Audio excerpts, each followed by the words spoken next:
คนกันนะโอ้แม่นอยู่เนาะอีหลีพี่น้องบ่ได้ก็เพิ่นเด้โอ้สองโถโอ้ยคันซื้ออัน 3,000น่ะไทยคันซื้อไทย337ฮะไอเฮงเลยก็บ่ลูกๆเด้อกันบ่มาก่อน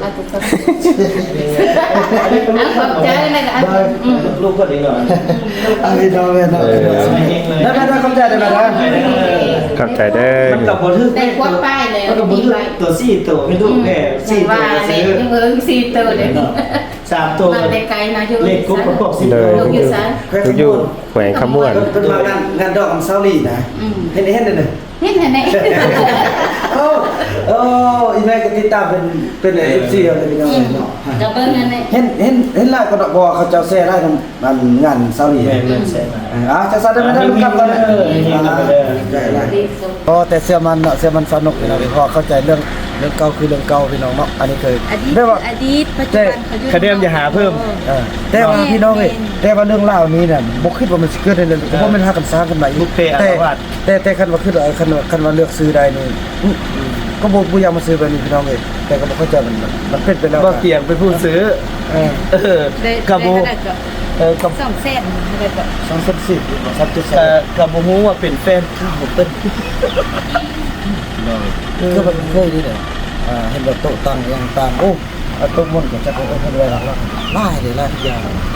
แต่ว่าอันนั้นเป็นเรื่องเก่าพี่น้องแต่ว่าเรื่องใหม่เฮาสู้ต่อไปส่วนเฮาต้องเลือกพัฒนาเฮาต้องเลือกให้หลุดพ้นจากความ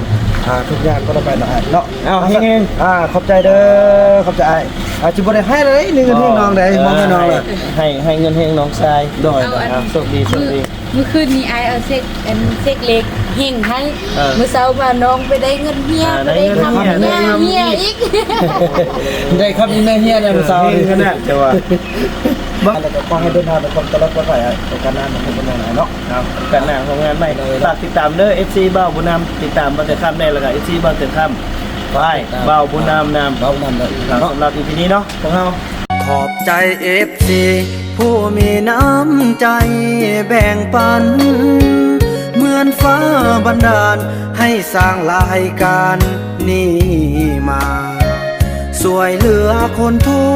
กข์คนจนหรือคนด้อยกว่าด้วยแห่งศรัทธาบุญนำพาได้มาร่วมทาง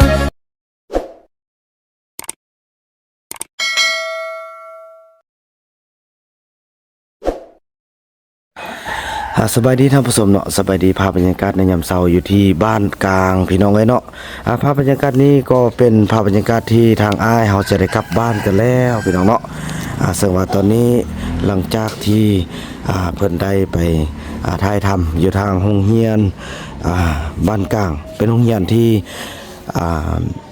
เคยมีเด็กน้อยสาวเผ่าตองเหลืองเขาเนาะพี่น้องเนาะเพิ่นก็ไปถามเบิ่งโอ้เป็นจังไดเนาะที่มาที่ไปเป็นยังเด็กน้อยจึงบ่อยากเข้าเรียนนะพี่น้องเอ้ยเนาะแล้วก็จะเป็นการกลับบ้านกันแล้วพี่น้องเอ้ยเนาะโอ้ไปใส่ก็เห็นแต่กดเราพี่น้องเอ้ยนั่นก็คือนี่ซองฟ้านี่พี่น้องเนาะเฮาจะได้ไปเอาเงินค่าซีนเนาะค่าซีนแล้วก็ค่าอาหารการกินทางที่ว่าจัดงานของซาวลีพี่น้องเอ้ยจำนวนถึกอยู่3ล้านปลายพี่น้องเนาะ3ล้านปลายมีอาหารมีอย่างต่างอันนี้เมื่อคืนนี่ก็ได้ผูกคอต่อแขนให้ทางไอเตียงคำเฮาพี่น้องเนาะนี่ผูกแล้วเมื่อคืนนี้เนาะเพราะว่าตามที่ตามของอันดีงามของลาวพี่น้องมายามทำข่าวกันก็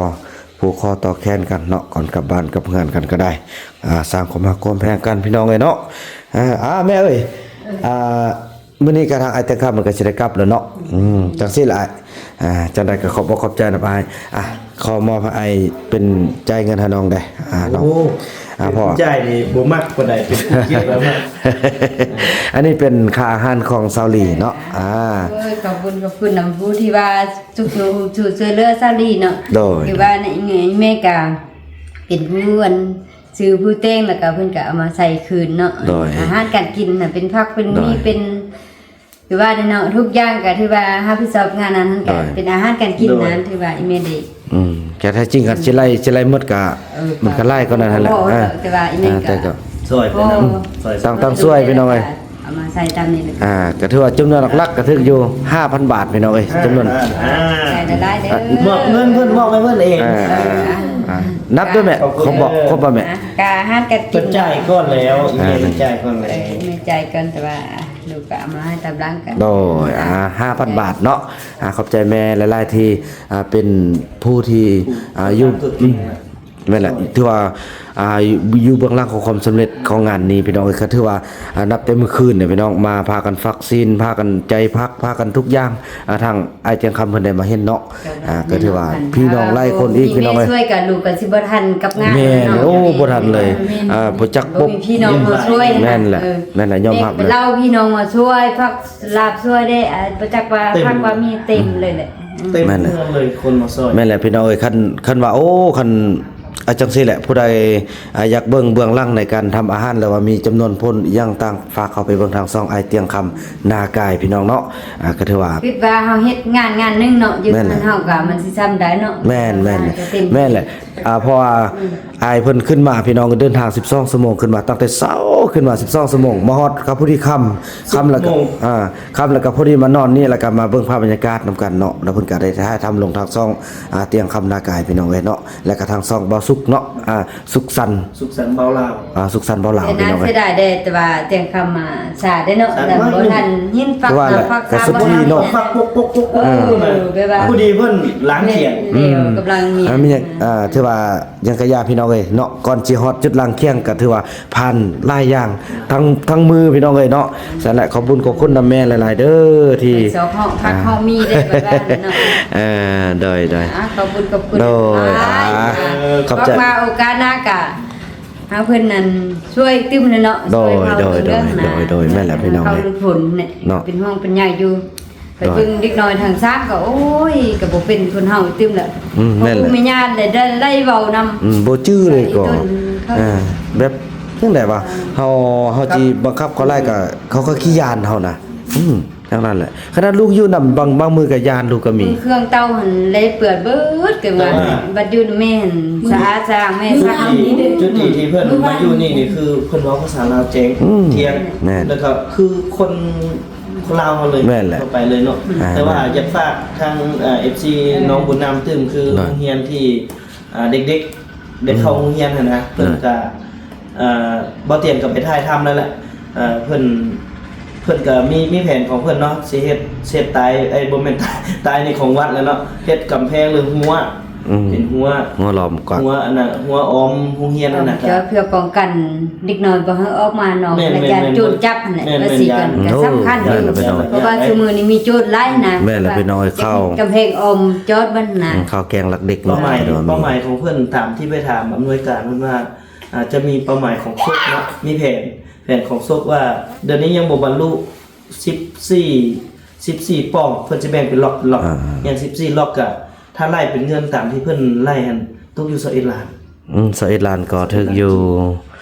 ประมาณ900 900เหรียญ กว่าเลยเกือบพันแล้ว เกือบพันเนาะ ไล่พันเลย ไล่พันแล้วก็ถึงเงินกีบนี่ประมาณเท่าใด 21ล้าน เงินบาท เงินบาทนี่6 5 ป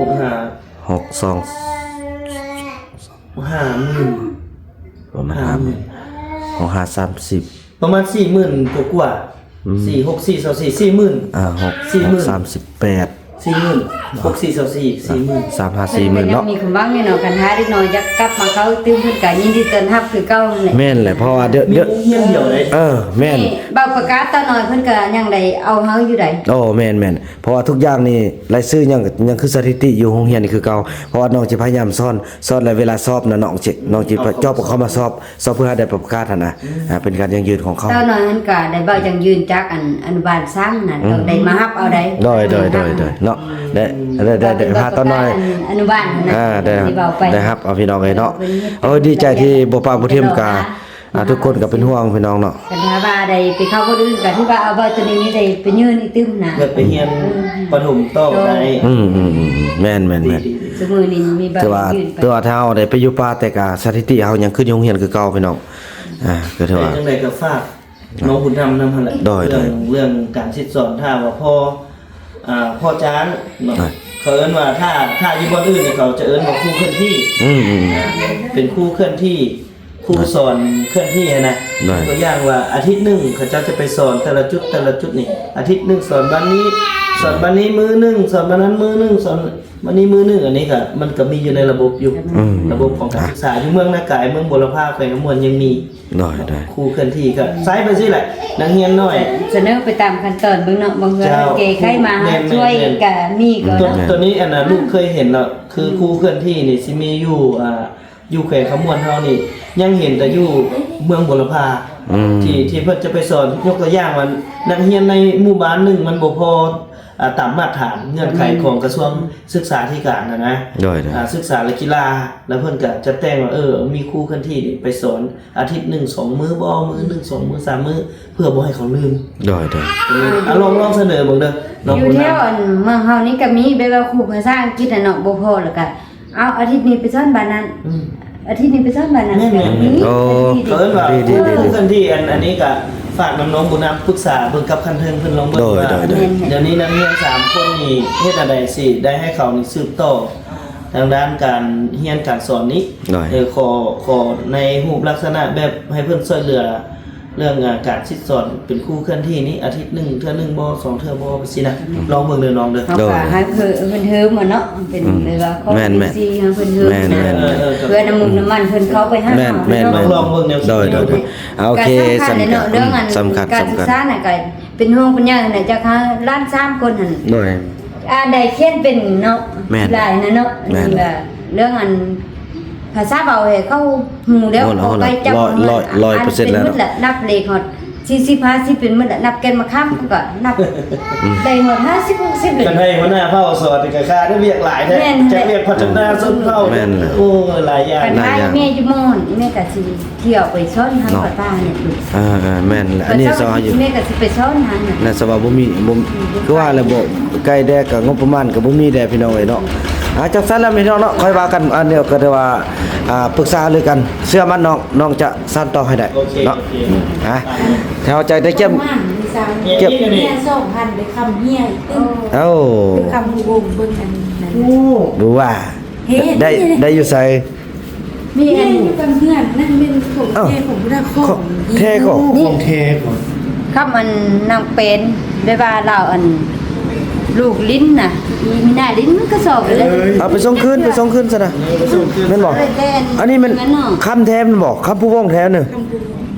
โอ้พี่น้องได้คำเฮีย ห้วย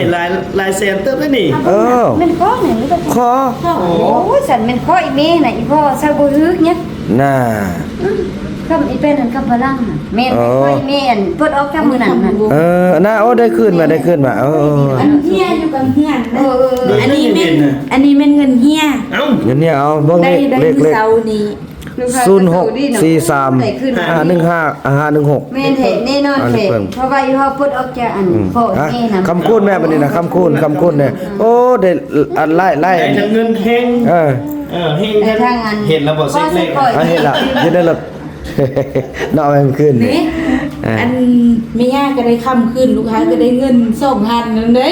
หลายแจ้งครับมันกระทึกหวย แล้วก็มา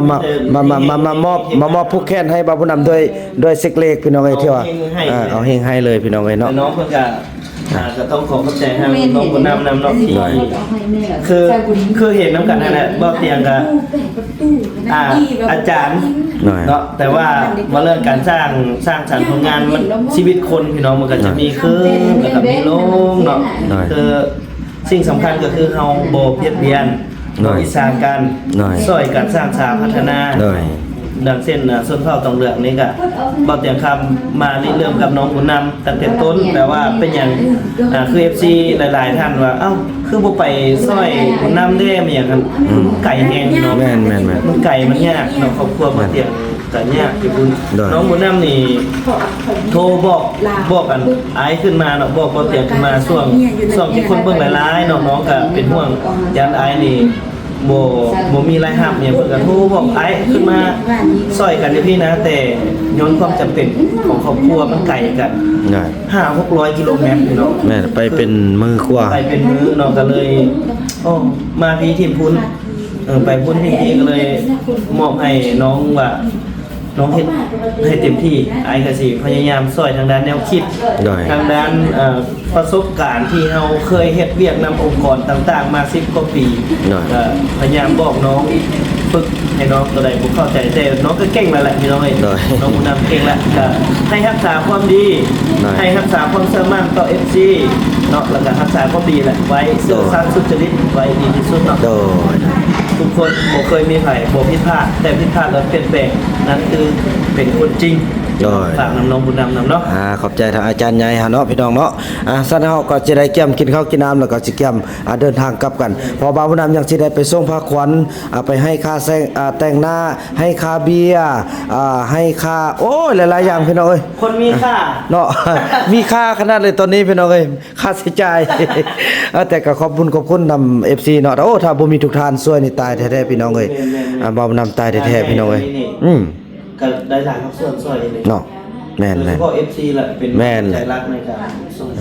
ทึกเงินบาทเฮา FC ทางฝั่งไทยเฮาทึกอยู่10,000ปลายกว่าบาทเดี๋ยวนี้ได้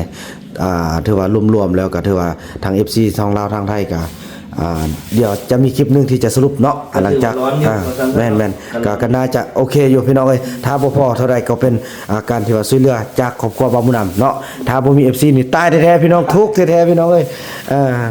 จังซั่นได้เนาะกินข้าวกินน้ำแล้วก็พบกันตอนต่อไปพี่น้องเอ้ยเนาะตอนนี้หลังจากที่พอกินข้าวแล้วโอ้ยบ่สุขก็สิได้กลับแล้วโดยขอให้ปังๆเด้อน้องเด้อขอให้ยอดวิวทะลุล้านวิวน้องเอ้ยจากนั้นแหละพอหลังจากกินข้าวกินน้ำแล้วพ่อก็จะได้กลับกันบ่าวบุญนำก็จะได้ไปเอาเงินทึกหวยเด้อพี่น้องเอ้ยพอเมื่อคืนนี้ทางไอ้เตียงเพิ่นมอบให้บ่าวบุญนำเนาะเป็นค่าผู้แคนคืนเนาะพี่น้องเนาะถือว่าทึกหวยพี่น้องเพราะว่าบ่าวบุญนำใส่นี่พี่น้องฮู้บ่เนาะนี่เห็นบ่พี่น้องนี่ใส่อันนี้เราบ่าวบุญนำลืมพี่น้องเอ้ยเนาะหลังจากลืมแล้วบ่าวบุญนำว่าบ่าวบุญนำเดี๋ยวเอามาก่อนแล้วบอกไอ้เที่ยงว่าเอาใส่ของให้น้องได้มันมีน้องห้อยพระพญาครุฑกับหลวงในหลวงรัชกาลที่9เด้อว่ะเอามาให้แดแล้วเพิ่นก็ปกติคือว่าแบบเห็นเลขอยู่ในตาน่ะพี่น้องเอ้ยแล้วก็เพิ่นก็ไปซื้อเลขก็เลยถือพี่น้องเอ้ยถือหวยเนาะจังซี่แหละเพิ่นก็มามอบให้บ่าวบุญนำพี่น้องเอ้ยเนาะไปขึ้นรถเฮานะอันนี้ก็เกี่ยมกับกันไปซื้อมองเนาะซื้อมองทานไปกลับไปขึ้นรถเลยเอานั่นขึ้นลังรถไทยได้ไหมลังเบียร์นะพอนี้ก็เป็นลังเบียร์ที่งานเซาหลีพี่น้องเขาก็จะได้ไปส่งเพิ่นคืนพอเพิ่นพากันเอามาเมื่อวานนี้พี่น้องเนาะเอาขึ้นเลยก็เข้าไหนคือว่านั้นแหละพี่น้องเนาะพบกันต่อไปนะพี่น้องเนาะพี่น้องเนาะตอนนี้ไอ้เต็งคำมันก็น้ำลังบาบุญนำพี่น้องเอ้ยนี่ซิกเลขพี่น้องเอ้ยซิกหวยเนาะไปแวะเอาหวยกันก่อนพี่น้องเอ้ยนี่แหละพี่น้องเอ้ยการมาทำความดีนั้นไปบ่ย่องกันตามสร้างเนาะพี่น้องเนาะย่าโดยเพิ่นกลับคนเด้อโดยขอบใจย่าหลายๆโดยพี่น้องเอ้ยเนาะย่าเนาะผู้ที่เพิ่นช่วยเวียกช่วยงานพี่น้องเอ้ยเพิ่นอยู่บ่นะคะแม่ค้าขายเลขอยู่นี่บ่เนาะ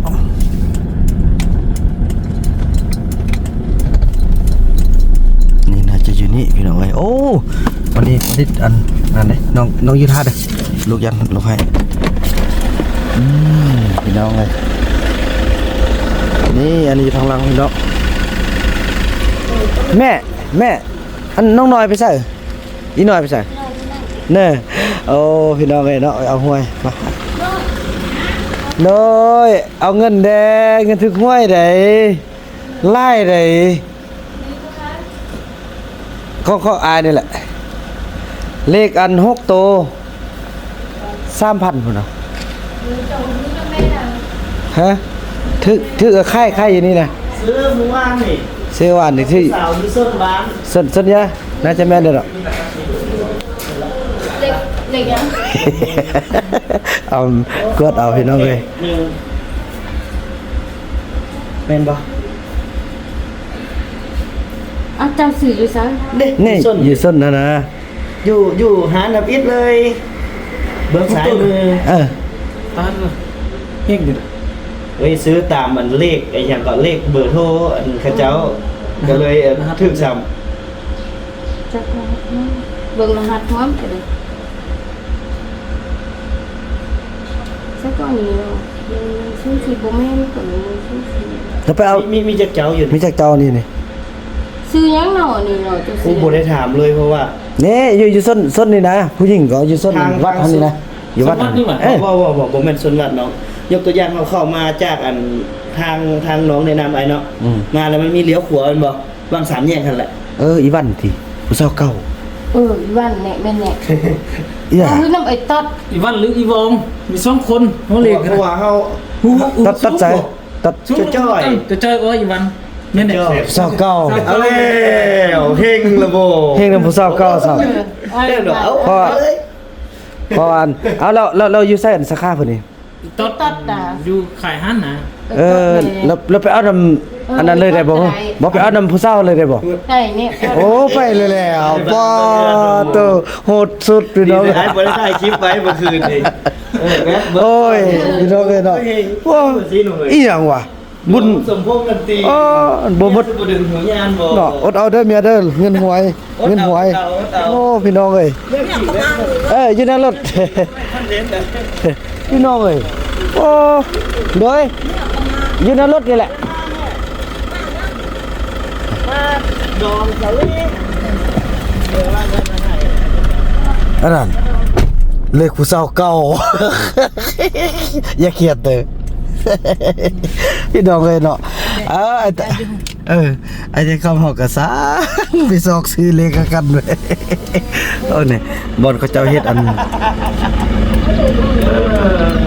ยาสูบพี่น้องเนาะพี่น้องเอ้ยจังซั่นแหละตายจังได๋ก็ตามบุญวาสนาแล้วพี่น้องเอ้ยเนาะนี่พี่น้องเนาะอันนี้เป็นห้องเรียนเนาะอันนี้เป็นกำแพงที่ทางโรงเรียนเพิ่นขอความช่วยเหลือเนาะไอ้จังคำเพิ่นก็มาเบิ่งแล้วพี่น้องเอ้ยขอให้มีผู้ใหญ่ใจบุญเพิ่นช่วยนำเลยเนาะพี่น้องอยู่นี่คืออัดทางซะนะเย้ยวิทย์อยู่บ่นี่เอาแล้วพี่น้องเอ้ยวิทย์อยู่บ่มุ่งหน้าเข้าไปนี่ตินพอดีก็ฟิตดีพอดีวิทย์พอดีวิทย์เด้อ น่าจะอยู่ เนาะ ขอไอเตียงแล้วมานี่มันคนนอนวิทย์บ่ น่าจะวิทย์ซิงเบิ้งก็เห็นเหมือนตึกบ่เนาะวิทย์ดีกว่า บ่วิทย์บ่ บ่ เนาะ วิทย์ โอ้เนาะบ่วิทย์พี่น้องเอ้ยบ่วิทย์เลยโอ้บ่วิทย์เซตพอดีถึกวงดนตรีอยู่นี่โอ้แนวใดเนาะบัดนี้ เอาวงดนตรีเขาปิดมานี่เนาะ แต่รถเฮาโค้งมันบ่ได้ติ บังก่อนนะไปบังก่อนพี่น้องเอ้ยเนาะตอนนี้ก็ถือว่าออกมาทางนี้คือเนี่ยจุดเล็กน้อยนะพี่น้องเนาะ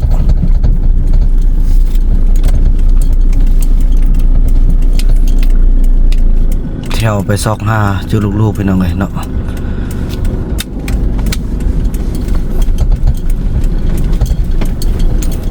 พอลัดออกจากเส้นทางตัวนี้พี่น้องเลย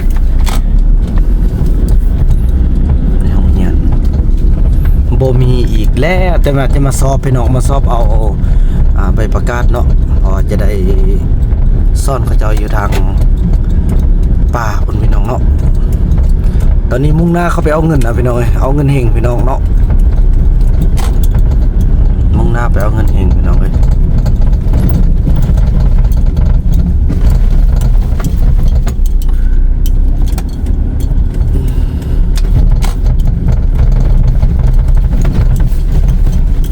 นี่พี่น้องเอ้ย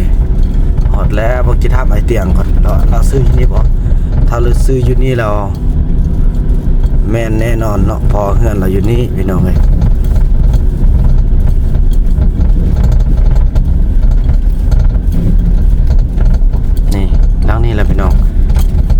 เสาเก่าโอ้เอาตัวเอาตังมาทิ่มบ่กระไล่ได้พี่น้องเอ้ยลองรุ่นมองว่าสิแม่นบ่พี่น้องเอ้ยเนาะไปเสร็จแล้วนั่งลงบ่ฮะลูกเอาลูกเด้ค่อยเด้ถามมันก่อนเนาะกินข้าวไปเดี๋ยวเด้อไอ้ซื้อใส่ไอ้ซื้อนี่บ่แม่น สามแยกนี่แหละ แม่นแหละ สามแยกนี่เบิ่งซ้ายมือดิข้างหน้าเฮือนน่ะ ไปถามเขาเบิ่งดูนี่เงื่อนหลังนี้แหละแม่นบ่สิไปถามนี่อันมันเจ้าบ่ใครเล็กอยู่ตัวหน้าค่อยเมื่อวานนี่สิอันนี้มันกองบ่ได้กองไอ้เตี้ยบ่ บ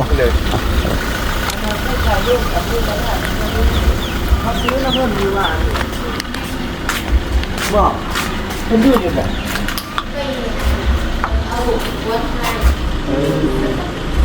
คือเราลูกครึ่งเล็กยายซะแล้วเอาเลยนั่นน่ะ ชุด3,000กีบได้2ตัว ว่าอีแม่ใจกันติเนาะ2ตัว 3,000 เขาได้ที่แม่เขาได้กันได้บ่ได้ติเข้ามาก็เข้ามา ลูกสาวเพิ่น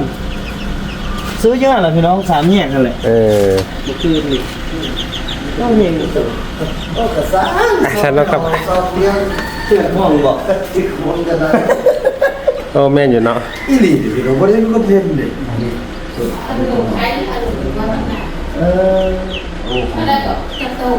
สองโถ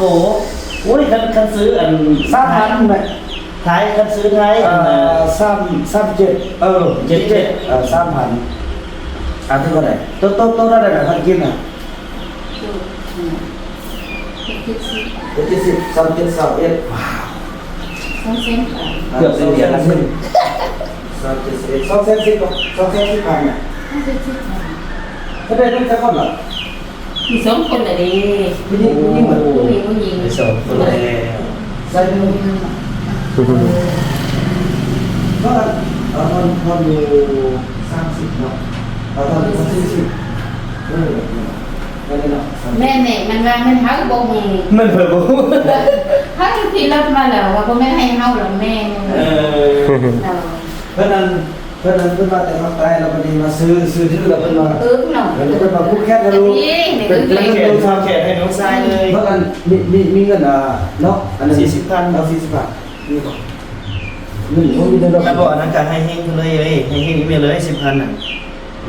เอา200,000ก็พอให้เฮงเลย ขอบใจลูกๆเด้อมาก่อน ขอบใจนะ ลูกก็ดีหน่อย อันนี้น้องเนาะได้ขอบใจได้มั้ยนะ ขอบใจเด้อ มันกับบ่ถือ ได้ควบป้ายเลย มันกับบ่ถือตัว4ตัวให้ลูกแก่4ตัว ว่าเล ซื้ ย อ เอิ้ง4ตัวเลย 3ตัว มาแต่ไกลนะอยู่ เลขกุ๊บประกอบ10 เล ตัวย อยู่ซะ อยู่แขวงขมวน เป็นมางานดอกอันเซาลีนะเห็นเด้อ เห็นไหน โอ้อีแม่ก็ติดตามเป็น FC อะไรพี่น้องเนาะ จะเบิ่งนั่นแหละ เห็นหลายก็บ่เขาเจ้าแซ่หลายทำงานเซาลี แม่นใช่ไหม จักซะได้มั้ยได้ลูกกลับก่อนได้ กลับก่อนขอบใจ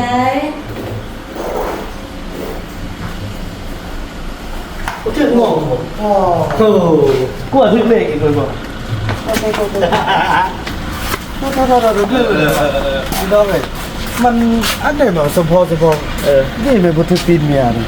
ถึกเลงอ๋อแต่เสื้อมันเนาะเสื้อมันสนุกนี่นะเพราะเข้าใจเรื่องเก่าคือเรื่องเก่าพี่น้องเนาะอันนี้เคยได้ว่า อดีตปัจจุบันเขาอยู่ คะแนนอย่าหาเพิ่ม แต่ว่าพี่น้องเอ้ยแต่ว่าเรื่องเล่าวนี้น่ะบ่คิดว่ามันสิเกิดได้เลยเพราะมันหากันสร้างกันมาอยู่แต่คันว่าคันว่าเลือกซื้อได้นี่ก็บ่อยากมาซื้อแบบนี้พี่น้องเอ้ยแต่ก็บ่เข้าใจมันเป็นไปแล้ว บ่เกี่ยงเป็นผู้ซื้อกับบ่กับ 2เส้นอะไรก็ 210ครับกับบ่ฮู้ว่าเป็นแฟนคือบ่เป็น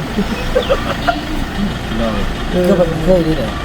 เห็นแบบโต๊ะตั้งอย่างต่างโอ้โต๊ะมันก็จะเป็นคนอะไรหลักๆได้เลยทุกอย่างแล้วก็อันนั้นเป็นเรื่องเก่าพี่น้องแต่ว่าเรื่องนี้เขาสู้ต่อไปส่วนเขาต้องเลือกพัฒนาเขาต้องเลือกให้ลุกพ้นจากความทุกอย่างก็ต้องไปเนาะ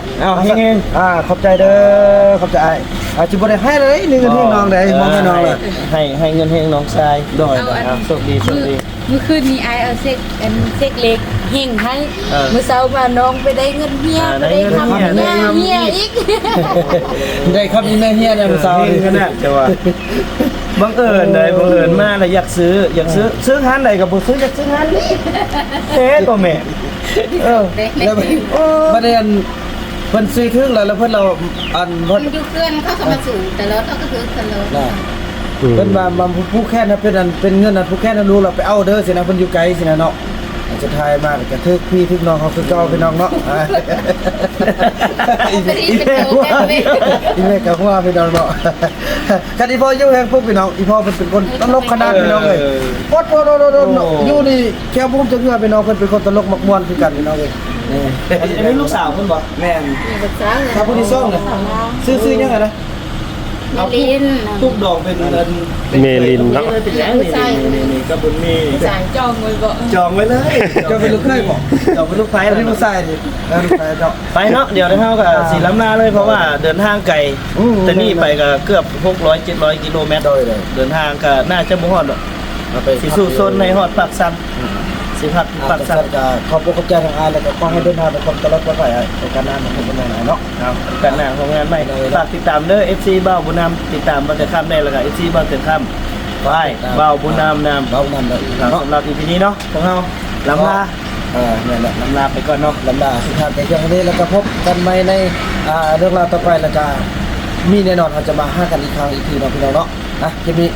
ซอยดอกขอกล่าวคำว่า สบายดี สบายดี อ่ะ